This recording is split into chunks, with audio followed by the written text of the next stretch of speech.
Bonjour à toutes et à tous, bonne année, bonne santé, et n'oublions pas que toutes nos souffrances ne sont pas de notre faute. Il y a de vrais responsables à cela. Faisons avant tout ce que nous pouvons. Mais parlons à présent de livres et de lecture dans cette nouvelle vidéo qui est, comme chaque année, l'une de mes préférées à tourner ainsi qu'à regarder. J'ai vérifié ce matin, j'ai 482 vidéos en attente d'être regardées. Je pense que la moitié concerne des tops et des meilleures lectures de l'année 2024. Pour ma part, 2024 fut une année plutôt agréable de lecture, sans être exceptionnelle. J'ai lu 106 livres, ce qui est moins que les années précédentes. Ce n'est aucunement un problème en soi, c'est simplement que j'ai moins de temps libre personnel, je travaille plus, je dors plus, je voyage un petit peu plus sur mes jours de repos et j'ai tendance à ne pas lire lorsque je suis en voyage. Donc il y a des explications très objectives et concrètes au fait que j'ai moins lu cette année. J'ai beaucoup relu, c'est souvent un signe d'anxiété chez moi, ce besoin de me rassurer un petit peu avec des lectures que je connais déjà, mais lorsque je suis sortie de ma zone de confort, les choix se sont révélés payants. Généralement. J'ai lu un petit peu de tout et c'est dans ce sens que je souhaite orienter cette vidéo en proposant des livres de genre très différents. Vous en avez peut-être l'habitude, mais lorsque je parle de mes lectures préférées de l'année, il s'agit en réalité de mes lectures les plus marquantes. Ces lectures sur lesquelles j'ai envie de parler, sur lesquelles j'ai des choses à dire. Il y a des livres objectivement meilleurs que ceux que je compte vous présenter aujourd'hui. J'ai lu des livres mieux écrits, mais c'est vraiment ceux qui sont ressortis lorsque j'ai établi ma liste pour cette année. En établissant cette liste, j'ai d'ailleurs remarqué à quel point ces livres ont pour point commun le fait d'établir du lien, de construire des ponts, de faire apparaître de la lumière. Et c'est ainsi que je souhaite avancer dans 2025. Je pense que ces lectures reflèteront ce besoin, cette envie. Pour commencer cette présentation de manière très peu subtile, j'ai choisi de vous parler d'un tout petit ouvrage intitulé Éloge des fins heureuses de Colline Pierret, qui a conclu mon année 2024 sur une note d'espoir.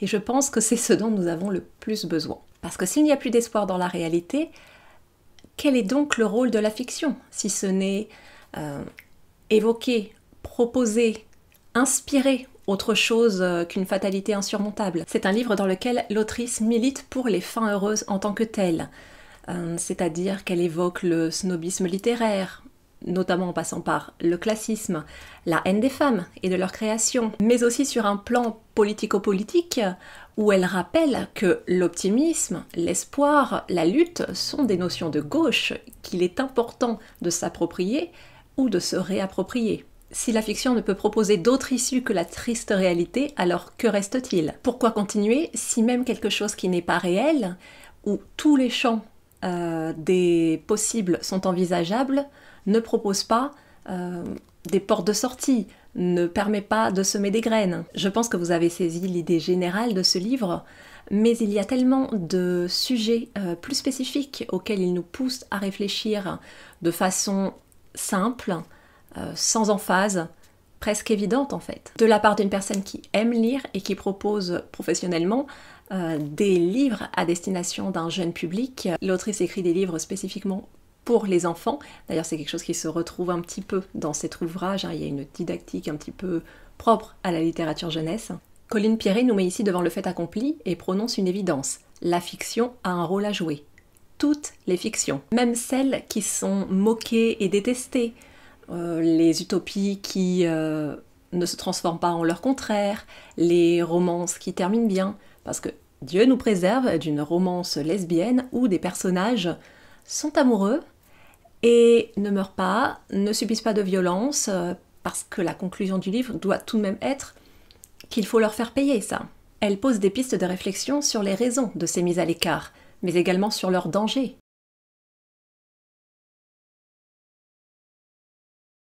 Car l'optimisme est un outil puissant. Les personnes qui rêvent, pensent, envisagent, posent des questions, dansent, entre parenthèses, c'est ce qu'on vous enlève lorsqu'on vous opprime, ne sont pas uniquement des personnes niaises qui ne voient pas le monde dans lequel elles vivent. J'ai passé de très longues années, notamment pendant mes études, à me sentir mal à cause de ma sensibilité, à croire que je devais la cacher, que je devais la supprimer, qu'il fallait que je sois un requin.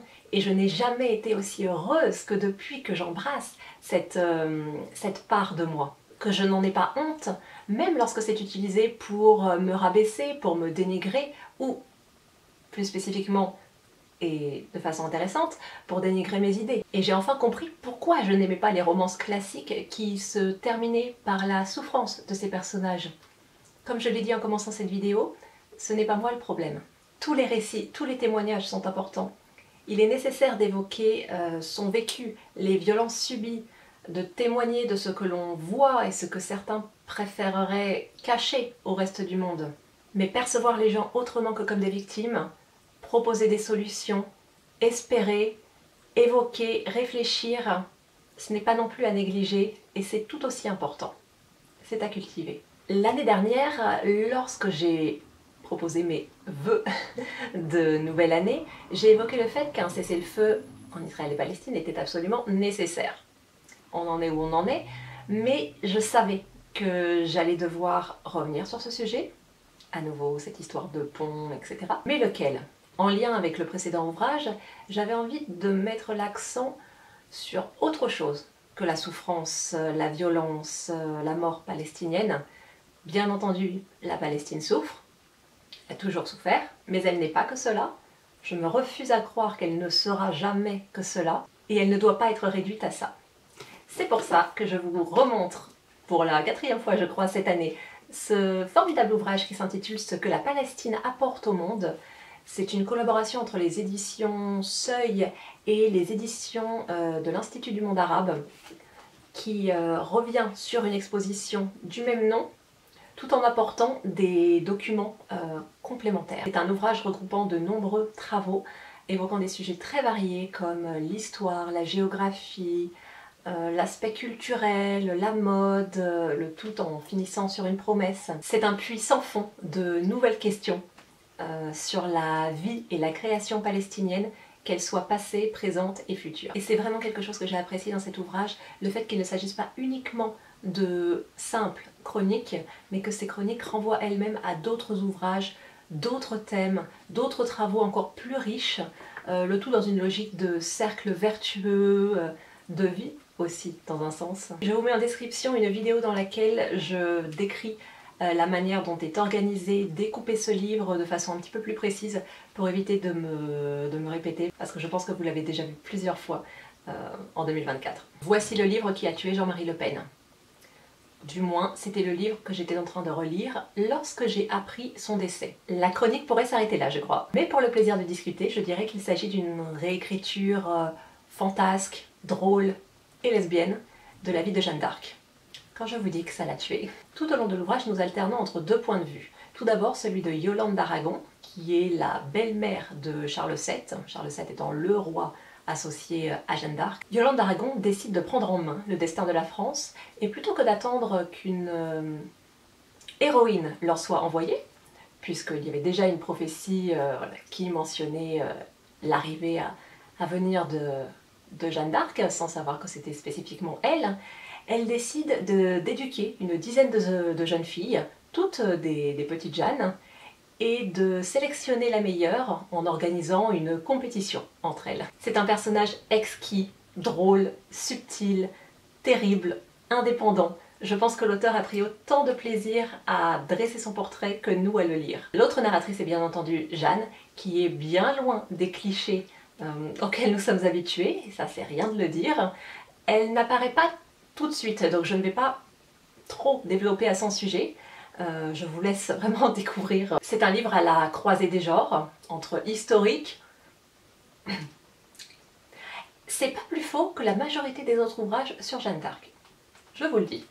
Donc historique, contemporain en un sens, fantasy également. Il y a du fantastique sur la fin de l'ouvrage, où la forme est aussi intéressante que le fond, presque plus parce que l'auteur crée ici un langage assez unique, mélangeant, on va dire, français actuel, des fois très familier, anglais, termes plus moyenâgeux, d'une manière totalement rabelaisienne, hein. L'ensemble est parfaitement compréhensible, on se met même au fil de la lecture à parler nous-mêmes. Voilà, cette langue un petit peu incongrue. C'est un ouvrage délicieux à lire et à relire sans fin, à voix haute de préférence. Je me suis rendue 2 fois à Londres cette année et ce fut l'occasion de me plonger dans un ouvrage que je n'avais jamais lu, Londres, de Virginia Woolf, qui est l'une de mes autrices préférées. C'est le grand retour de Virginia Woolf sur cette chaîne. Ça doit bien faire 2 ans que je n'avais pas parlé d'elle. Je pourrais d'ailleurs vous renvoyer à toutes les vidéos que j'ai faites la concernant, parce que j'ai toujours la même chose à dire sur elle. Une écriture, une forme impeccable, aussi faussement simple qu'elle a l'air difficile. Ici, l'autrice nous propose, sous forme de différentes nouvelles, un tour de Londres, début du XXe siècle, à ses côtés, en parlant bien entendu du quartier de Bloomsbury, auquel elle était très attachée, ainsi que d'autres écrivains de l'époque. Mais elle va également un peu plus loin, sur les bords de la Tamise, elle passe par la cathédrale Saint-Paul. Et puisque c'est Virginia Woolf, ce n'est pas d'un simple guide touristique, c'est toute une expérience littéraire. On retrouve des touches de Mrs. Dalloway, son plus célèbre roman. Cela se traduit par des instants de vie, des moments suspendus, des détails qui nous raccrochent à la réalité, des bruits, des odeurs. Elle a vraiment le don d'attraper son lectorat sans qu'il ne le réalise vraiment, tout en le laissant conscient de son environnement. À travers cette multitude de sensations, elle y pose bien entendu une réflexion sur, on va dire, presque la vie de façon générale, sur la société, bien entendu. Il y a toujours une critique sociale chez Virginia Woolf, même si c'est moins intense que dans d'autres ouvrages que je peux mentionner aujourd'hui. Les défauts de cette société par exemple. C'est vraiment délicieux à lire, c'est intelligent sans être performatif. C'est parfait pour tomber autant en amour de Londres que l'autrice. Je retrouve cette année encore une autrice qui a fait partie de mon top 3 de l'année précédente, Margaret Killjoy, avec L'agneau égorgera le lion. C'est une petite novella de fantasy utopiste, on va dire, qui est à la limite entre les genres. J'en profite également pour mentionner que l'autrice est une femme transgenre. Je ne l'avais pas dit l'année précédente parce que ça n'avait pas de lien, en fait, de rapport avec son écrit. Là, en l'espèce, je trouve que ça a son importance de le mentionner. C'est un livre qui détonne de ma sélection, plus gore que ce que j'aime, mais qui a pu révéler des instants de lumière qui ont su m'interpeller. Il fait vraiment partie de ces livres plus marquants que excellents, mais ce fut le premier que j'ai inscrit sur ma liste, donc je ne pouvais pas passer à côté. Nous suivons Danielle, une punk voyageuse qui décide de se rendre dans la ville de Freedom, le dernier endroit où a vécu son meilleur ami avant de se suicider. Elle y cherche la raison à ce suicide, parce que quelque chose la titille dans cette histoire. On le découvre vite, Freedom, comme son nom peut le laisser supposer, n'est pas un endroit comme les autres. C'est un lieu un peu en marge qui vit en autosuffisance, où il n'y a pas de police, il n'y a pas d'argent, de propriété, où les gens sont traités de façon le plus équitable possible. C'est une petite communauté anarchiste qui fonctionne relativement bien, mais où tout n'est pas aussi idéal que cela pourrait l'être. Est-ce que quelque chose l'est jamais? On n'en sait rien. Comme c'était le cas avec son ouvrage précédent, ça reste intéressant de voir comment est-ce qu'on parvient à faire fonctionner cette mini-société anarchiste. Ici en tout cas, en restant établi dans la modernité. Ils utilisent les réseaux sociaux, etc. par exemple. Elle y rencontre des personnes très différentes les unes des autres et pourtant unies sur de nombreux points. Et surtout, elle va découvrir un secret, l'existence de la magie, mais aussi d'un cerf vengeur invoqué par la communauté afin de les protéger. Dans quel but, de qui et surtout avec quelles conséquences, à nous de le lire. C'est un mélange de fantaisie, d'horreur, mais également de critique sociale, avec tout au bout une forme d'utopie, avec des propositions discutées et discutables. Le tout sur fond de famille choisie, avec des personnages marginalisés, divers, très peu mis en avant en littérature, et notamment en littérature de l'imaginaire. Et quand je dis très peu mis en avant, ça veut dire inexistant généralement. Une suite sort dans quelques semaines en France, j'ai très hâte de voir quel sens l'autrice veut continuer à donner à son histoire et je pense que ça peut être quelque chose de vraiment très très beau. En bande dessinée, je ne peux pas passer à côté de la sortie du deuxième tome de Moi ce que j'aime c'est les monstres d'Emile Ferris. C'est devenu en quelques années un indispensable et un incontournable de la littérature graphique américaine. Le deuxième tome étant la suite directe du tome 1, je ne vais pas pouvoir vous en parler en profondeur, aussi je vais me concentrer sur celui-ci parce qu'il me semble que je ne vous en avais pas parlé en vidéo, à ma grande honte, c'est très étrange. J'ai relu cet ouvrage afin de me remettre l'histoire en tête et très étonnamment ce fut une meilleure lecture que la première. Or, même si j'adore relire, généralement ma meilleure lecture reste toujours la première.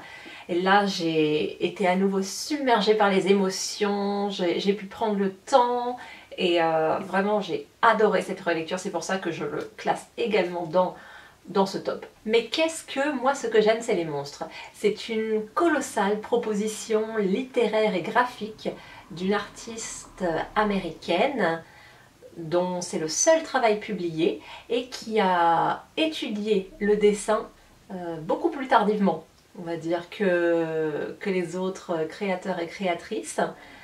Elle dessine notamment en stylo bille, ce qui rend son travail beaucoup plus difficile, notamment pour la correction. On se doute bien que corriger du stylo bille n'est pas la même chose que du papier ou sur une tablette. Les erreurs ne se gomment pas, mais les pages n'en sont pas moins somptueuses comme vous pouvez l'observer. J'espère que vous voyez bien d'ici.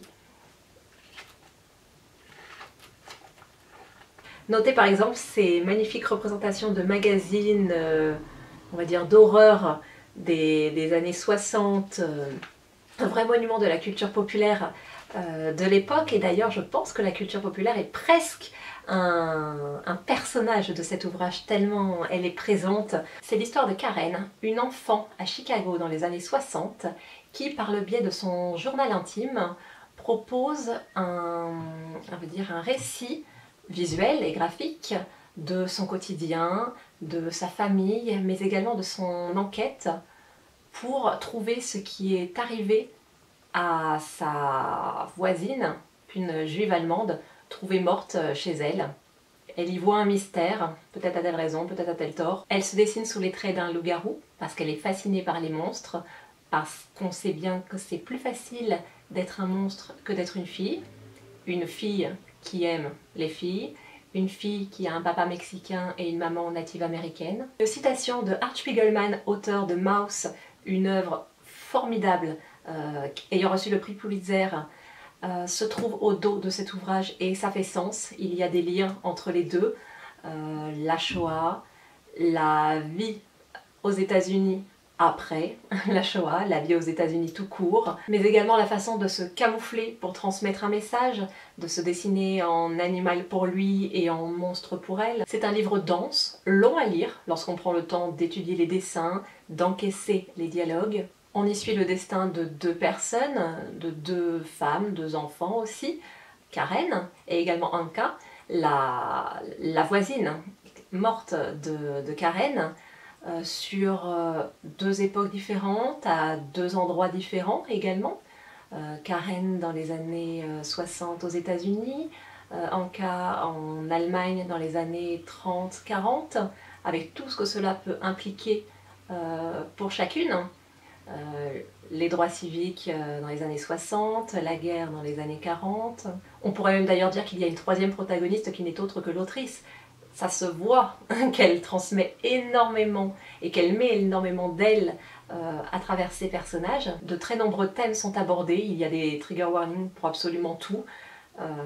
Pédocriminalité, génocide, violence, maladie, deuil. C'est aussi un livre rempli de couleurs et de lumière, de tendresse, de bienveillance, avec de beaux personnages, avec tout ce qu'ils ont d'humain et d'inhumain, et particulièrement dans ce qu'il y a de positif dans cet aspect inhumain. C'est une expérience que je recommande à tout le monde. Et pour conclure sur un court ouvrage littéraire non identifié, mais plutôt associé au genre de la science-fiction, j'ai adoré Foodistan de Katie Stewart, publié aux mêmes collections et aux mêmes éditions que cet ouvrage de Margaret K. Joy. Pour en parler factuellement, il s'agit d'un livre post-apocalyptique dans laquelle la société a été complètement réorganisée en prenant l'alimentation pour fondation, avec toutes les conséquences que cela peut avoir, notamment sur les questions de communication et de langage. De telle façon d'ailleurs qu'on ne parle pas de société mais de satiété, et de romans post-apocalyptiques mais de post-apérolyptiques. Pour les personnes qui aiment la science-fiction, son lien avec le langage, les jeux de mots, c'est un pur bonbon de lecture. Je vous promets une libération maximale de dopamine par votre cerveau. Suite à une épidémie mondiale, les habitants ont été cordialement conviés à rester confinés chez eux, et à ce moment-là, certains se sont mis à apprendre à cuisiner le pain.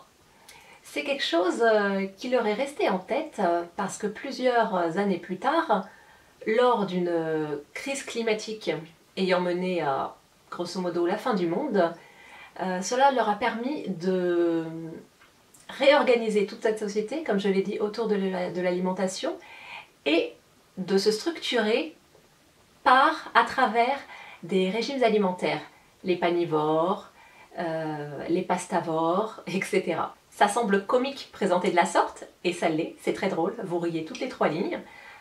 Presque simpliste dans un sens, ça en revanche ça ne l'est pas. C'est brillant, différent, politiquement engagé et parfait en tant que tel. Il n'y a absolument rien à y changer, il n'y a aucune faille où on pourrait s'introduire. Et pour les personnes qui comme moi adorent le bonheur de faire des puzzles, c'est extrêmement satisfaisant. Il y aurait tant à en dire, à en analyser aussi bien sur le fond que sur la forme. D'ailleurs, c'est bien entendu un livre à lire visuellement parce qu'une énorme partie du travail est visuelle avec les jeux de mots fin FIN, fin FAIM. Je recommande également de le lire à voix haute pour que l'expérience en soit décuplée. Par exemple, je vous lis le tout début. Donc, chapitre 1, du pain sur la planche. Rien que ça, moi, voilà. La simplicité de la personne. Alors, les fondus de fondue, d'abord mangeurs de fromage chauffé, ont été rejoints par les amateurs de denrées cuites dans l'huile chaude, de mets saisis dans un bouillon et même de fruits trempés dans du chocolat. Caquetons et pics sont leurs symboles. Extrait du livre de recettes de Maëlle Aromi. Oui, parce que, vous allez voir, l'héroïne s'appelle Maëlle Aromi. Je suis née dans une vanille panivore, ce qui est plutôt bien pour le développement du goût. Le pain se marie avec une quantité impressionnante d'aliments et prend des formes et des textures variées. Pour cette raison, c'est un régime dit ouvert. C'est également un régime ancien qui trouve ses racines loin dans le monde d'avant la faim, FAIM, et dont les traces sont attestées jusque dans la préhistoire. Ma grand-mère m'a raconté que c'est en partie à une cerise sanitaire du début des années 2000 avant la faim que l'on doit l'existence de notre tradition culinaire. À cette époque, l'industrie alimentaire à grande échelle était sur le point de s'effondrer et l'apérolypse, que l'on connaît tous, allait advenir. Voilà, ce sont quelques petites phrases du début pour vous situer un petit peu. Le livre en lui-même se construit autour de plusieurs formats. Par exemple, nous suivons Maëlle Aromi, notre héroïne, qui est serrurière, ce qui lui permet d'entrer dans l'intimité des gens dans le cadre de son travail et d'observer les différents régimes alimentaires de chacun et chacune. À savoir que le régime de base est le régime végétarien et après il y a une centaine, un millier, une infinité de régimes qui en découlent. Il y a par exemple le régime, alors comment il s'appelle? Je ne sais plus si c'est alternant pour tout ce qui est une alternance de couches. Les lasagnes, les millefeuilles, les tiramisus. C'est bien, c'est drôle, c'est intelligent, c'est gourmand, c'est absolument parfait. Toutes ces informations-là, elle les consigne dans son livre de cuisine. D'ailleurs, il y a également un autre format dans notre ouvrage qui se trouve être des recettes classiques de cuisine, de mets tirés d'ouvrages célèbres de science-fiction. Dune de Herbert, Les Dépossédés d'Ursula Le Guin, etc. Parallèlement à Maëlle, nous avons également des études un petit peu plus précises et carrées, rédigées par un sociologue et historien nommé Hector Vugo. J'ai toujours beaucoup de mal à le dire. Cela permet entre autres à l'autrice d'établir une réflexion sur de nombreux sujets, par exemple la mythologie fondatrice de toute société quelle qu'elle soit, en faisant un parallèle avec la nôtre, parce que nous sommes dans une nouvelle civilisation qui a conscience de la précédente, qui est la nôtre. Cette connivence est d'ailleurs particulièrement, on va dire, jouissive intellectuellement, parce que l'on se retrouve dans une situation où l'heure passé proche est notre futur lointain. Il y a une continuité, mais en même temps tellement éloignée. C'est absolument fascinant. Et Katie Stewart en profite pour poser une réflexion politique tout au long de ce court ouvrage. Elle aborde des questions de classisme, de racisme, de crise agroalimentaire, bien sûr. Tout est critique sociale. Elle parle des 2% les plus riches qui, au moment de la crise, enfin, cerise sanitaire, se sont cachés dans des bunkers pour ne plus réapparaître, là où le reste des gens ont dû survivre, s'adapter et voir comment tout cela a évolué. C'est à la fois frustrant et exaltant parce que ce livre est court, il est condensé, on aimerait en voir, lire beaucoup plus, mais en même temps ça se suffit. Enfin, ouais, je trouve que c'est un très très bon travail et je découvre l'existence de cette autrice qui pourtant était connue. En tapant son nom après, j'ai réalisé à quel point beaucoup de monde la lisait. Je me suis d'ailleurs pris son livre sur, je ne sais plus comment ça s'appelle, l'Évangile selon Mariam ou quelque chose comme ça, ou Myriam. L'Évangile selon Myriam, qui va être absolument parfait. J'adore quand on mélange la science-fiction et la religion, donc je pense que ça sera fabuleux. Et voilà, j'en ai fini sur cette longue vidéo. J'espère que ça vous aura plu. N'hésitez pas à partager avec moi quelles sont vos lectures préférées de l'année précédente. J'adore savoir ça. J'ai une pile à lire qui s'agrandit de jour en jour en voyant toutes les recommandations, mais c'est fabuleux de voir ce que les gens aiment, pourquoi ils les aiment. Et bref, je vais m'arrêter ici pour aujourd'hui. Je vous souhaite une bonne fin de journée et je vous dis à bientôt pour une prochaine vidéo. Au revoir!